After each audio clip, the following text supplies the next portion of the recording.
저는 수백 명의 노베이스를 상담했습니다. 한 분 한 분 제 모든 것을 갈아 넣어서 성심껏 상담을 해드렸습니다. 그래서 이렇게 좋은 후기를 받을 수 있었다고 생각합니다. 노베이스들을 가장 잘 이해할 수 있는 유튜버는 저라고 감히 확신합니다. 노베이스 분들의 순공시간은 3시간이 되지 않습니다. 순공시간이 8시간 미만인 여러분들을 위해서 준비했습니다. 순공시간 30분부터 시작해서 차근차근 8시간까지 늘려가는 과정을 보여드릴게요. 과목별로 어떤 공부를 몇 시간 해야 하는지까지 정해드리겠습니다. 제가 이런 말씀을 드릴 수 있는 이유는 공부량이 일정 수준 이상 쌓인 수험생들은 각자의 성향에 맞게 공부량을 조절해야겠지만 생 노베이스들은 그렇지 않습니다. 분명히 정석이 존재해요. 제가 말씀드린 방법대로 순공시간을 확보하시고 이후에 어떻게 공부를 해야 될지는 그때 가서 저와 함께 고민을 해봅시다. 시작하겠습니다. 공부를 시작하는 노베이스들에게 가장 중요한 것은 공부량을 점진적으로 늘려가는 겁니다. 공부 초반에는 3시간 공부하는 것도 매우 힘들 겁니다. 아니, 수험생이면 최소 3시간은 해야지 라는 분들이 계실 텐데 찐 노베이스들은 3시간도 아니 30분도 앉아있기 힘듭니다. 이런 분들께서 가장 먼저 해야 할 것은 앉아있는 연습입니다. 최소 3시간은 일어나지 않고 앉아있는 연습을 해야 이후에 공부가 수월해집니다.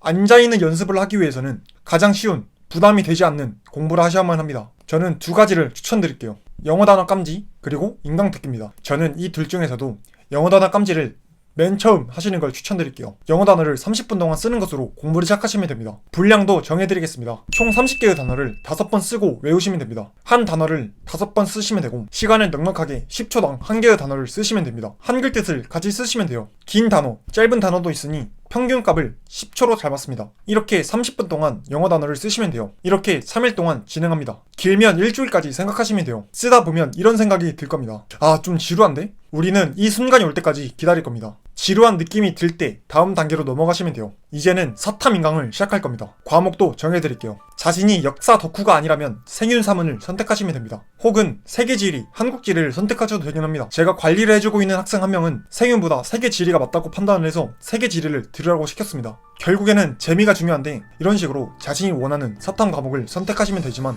경제와 정법은 피하시면 됩니다. 가장 추천드리는 2개의 과목은 생윤과 사문입니다. 생윤, 사문을 선택하셨다면 생윤인강을 들으시면 됩니다. 김종익, 어준규, 임정환, 이시영 이 4분 중에서 한 분을 선택하시면 돼요. 생윤의 맨 처음 부분은 중학생도 이해할 수 있는 내용이기 때문에 부담이 없을 겁니다. 이것도 무리하지 마시고 30분만 들으시면 돼요. 생윤 인강은 1시간이 넘는 강의가 잘 없기 때문에 2배속으로 들으시고 하루에 한 강을 듣는다고 생각하시면 됩니다. 여기서 가장 중요한 것은 성취감을 느끼는 거예요. 노베이스들은 인강을 완강해본 경험이 없을 겁니다. 실제로 인강의 완강률은 10% 미만이라고 합니다. 이 말을 조금 다르게 해석을 해볼게요. 완강만 해도 상위 10%라는 뜻입니다. 조정식 선생님께서도 어떤 분야를 하던 간에 상위 10%만 끝까지 갈 수 있다고 말씀을 하셨는데 전적으로 동의합니다. 인강 완강을 목표로 잡으시고 공부를 하시면 되는 거예요. 여기까지 오셨다면 여러분의 순공시간은 1시간입니다. 영어 탐구를 시작했다면 이제는 국어와 수학을 시작할 겁니다. 국어 1시간, 수학 1시간을 하시면 되는데 이 또한 가장 부담이 없는 쉬운 내용으로 시작을 하시면 돼요. 국어의 경우 자신이 읽고 싶은 책을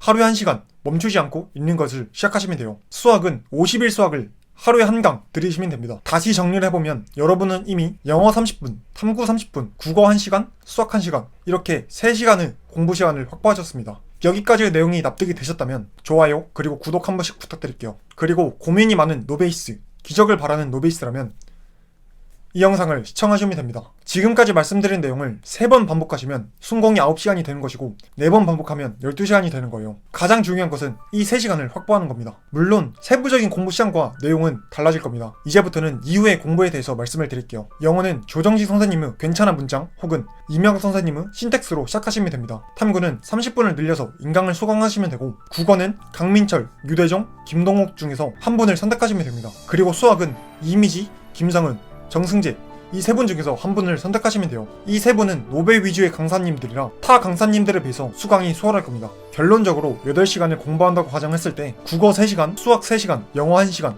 탐구 1시간 이 비율이 나올 겁니다. 3대3대 1대1 다음과 같은 비율이 나올 겁니다. 초반에는 수학을 조금 더 하셔도 되고 탐구 시간을 좀 더 늘리셔도 됩니다. 성취감을 느끼고 싶은 분이라면 탐구에 많은 비중을 투자하시면 됩니다. 탐구 과목이 가장 빠르게 성적이 오르기 때문이죠. 그런데 일단은 8시간이라는 순공을 확보하는 것에 집중해주세요. 유대종 선생님께서도 하루에 8시간 순공이면 어떤 시험이든 붙을 수 있다 라고 말씀하셨습니다. 노베이스를 탈출하는데 8시간이면 정말 충분합니다. 그리고 이런 말이 나오게 될 겁니다. 아, 오늘 공부를 8시간 밖에 못했네? 말이 안 될 것 같죠? 가능합니다. 저를 믿고 따라해보세요. 도움이 되셨다면 좋아요, 구독 눌러주시고 채널의 고정 댓글 확인해보시면 감사하겠습니다.